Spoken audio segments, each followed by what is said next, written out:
And welcome to another episode of South Texas Crossfire. This is Attorney Joe Flores. Remind you to join us each and every week right here on KTMV with the Lopez family. Bienvenidos a todos aquí que hacen nuestro idioma español. Y también tenemos a unas gentes que vienen de Brasil, brasileros.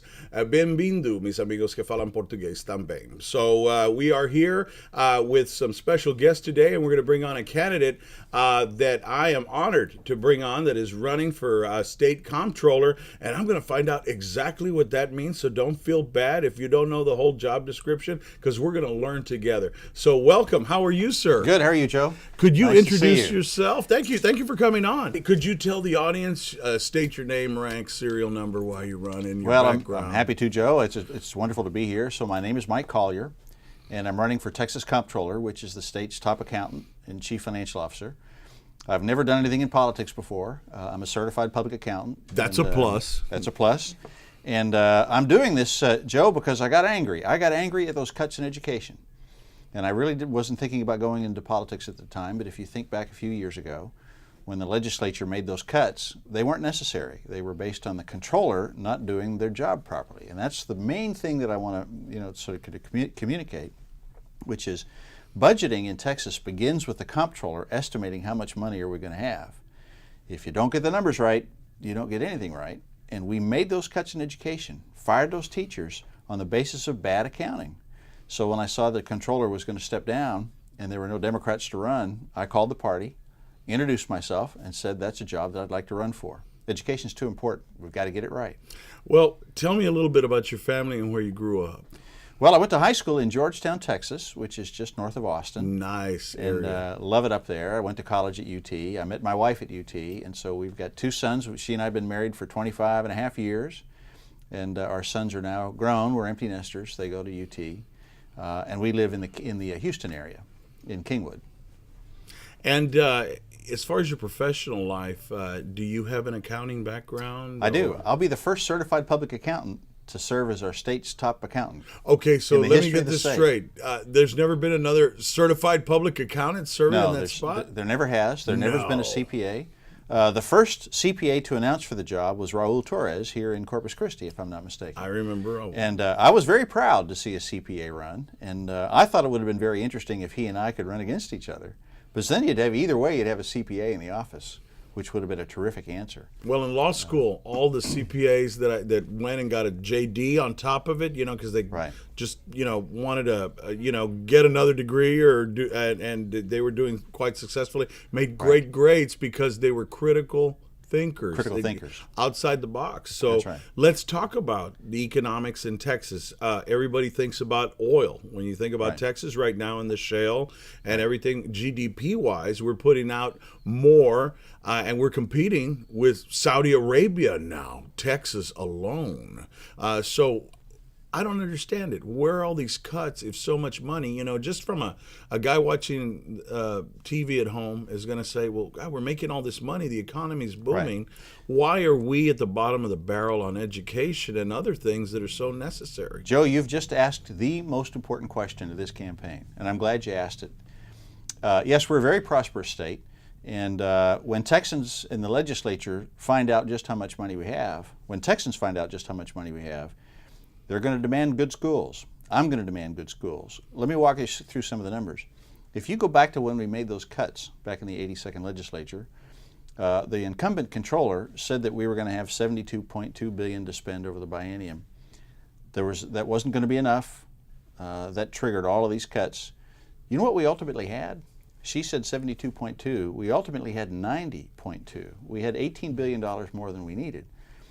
And so the question is, why are we so prosperous and yet we can't afford good schools? It's because we don't have a comptroller who understands accounting who can get the numbers right. Let me give you some more numbers. In the biennium that we're in now, the controller said we'd have a $2.6 billion surplus. It's going to be more like $7 or $8 billion. And so one of the major things that I want to do in this office is change the way we do the accounting for revenues so that we can get the numbers right, because we've got more money than we're using for schools and roads. We should do the revenue forecast every quarter, every 3 months, make it more accurate, more timely, take the politics completely out of it. And when we do that, we'll see that we have much more money for education. And I think that we need to spend it on education, and it needs to go into the classroom, Joe. I'm not an education expert, but I'm very passionate about public education. That's why I'm running. I think that money needs to go into the classroom, teacher compensation, class size, use of specialists, computers, programs so that kids are ready to learn, such as food. I think we need to focus on career readiness. If we don't get education right, we're not getting anything right, and we've got plenty of money. What we need is a comptroller who understands accounting, who's honest, who believes in public education. It'll make all the difference in the world.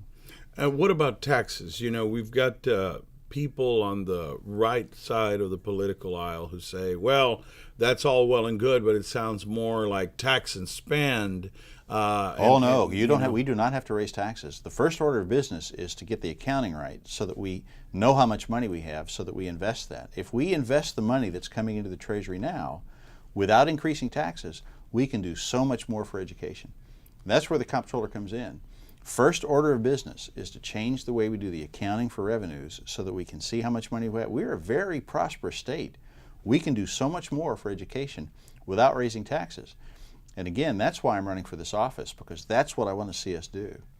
What about health care? You know, the Affordable Care Act, President Obama, you know, it's the law of the land, affordable health care. But according to my, review of the facts, almost all the Southern governors, if not all, have said no to Obamacare. So we don't have that Medicaid, those dollars coming in for those families that are poor, that maybe we, the way they're saying it is they'd pay for that up to 90% or better of that. They'd supplement and pay for that, so Texas wouldn't be on the hook for that. And the perception is, yes, we will. They'll promise that, then they'll renege, and Texas will be footing the bill. Well, what's your take on that? Well, I think, the question, the state is confronted with the fundamental question, do we or do we not expand Medicaid?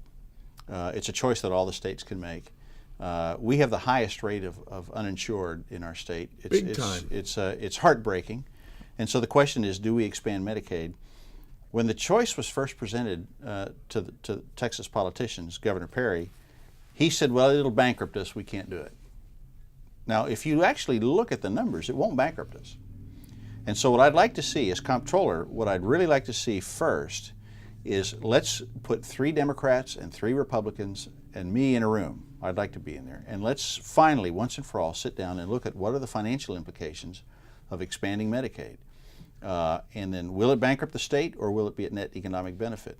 Will it create jobs? If you look at, there's certain independent reports that have been done, I've read all of them, that suggest that if we were to expand Medicaid, it would be a net economic benefit to the state, it would create jobs, and it would solve a huge problem for the working poor. So the first order of business as comptroller, as the financial analysis, as the non-political person in the room, let's figure out what are the numbers, what are the assumptions, then show that to Texans and show that to the legislature, and let's take a vote. I know how they'll vote. Well, we've got about a minute left, and I know that you are on the campaign trail. You're going to Victoria, Del Rio. Where else are you going today? Well, just today it's Victoria, then up to Austin, Del Rio tomorrow, back up to Bastrop on Sunday afternoon. Then I'm going to go to Houston for a half a day to do laundry, I guess, and then we're headed out to West Texas. In Kingwood, yeah. We think we're going to be in Midland, Odessa, Lubbock. Oh, wow. And then beyond that, I can't see, but we're going to be traveling to the bitter end. Well, knocking on all Texan doors here that you can share this video with, what would you like to tell them? Why should they vote for you? I think that we need a certified public accountant in that top accountant's role. If we don't get the numbers right, we won't get anything right. We did not have to fire 11,500 teachers. We just didn't get the numbers right. When we get the numbers right, we'll see that we're a very prosperous state, and we can, in fact, have great schools, great public schools. And what's the magic number? If people want a yard sign, get involved, just stump for you, where can they find you? Well, you can find me online. Okay. At collierfortexas.com. And you can also send me an email at mikec@collierfortexas.com. I'd love to hear from you. And any phone number, phone banking, anything like that they can reach you at? They can reach the campaign number, which is 832-943-0083. And we'd love to hear from them. Well, Mike Collier running for state comptroller. You heard it from him first. He's going to be the first accountant there, which makes no sense to me. But get out there and vote, and it's not too late. Early voting starts here pretty soon, and we're going to play this all the way up to Election Day. Thanks for coming by, Thank Mr. you. Collier. I appreciate Joe. it. Wish you the very best. We're going to you be very back much. after these messages. Have you been arrested or are potentially facing criminal charges? You need a trial attorney who is well-versed in the courtroom. Joe Flores has handled hundreds of criminal cases and many of them to trial. Joe Flores can provide you with competent representation to protect your constitutional rights in state and federal court. Joe Flores can help if you have been arrested or facing criminal charges. The law offices of Joe Flores. Equal justice for all.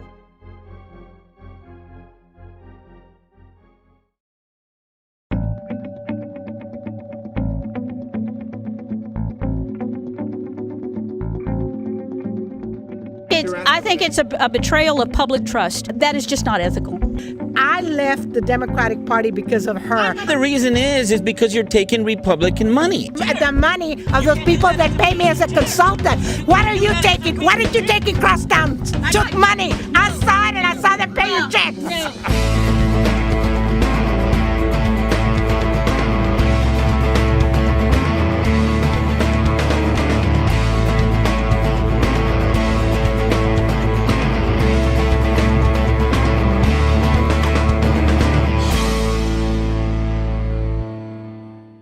Okay, hold on. Everybody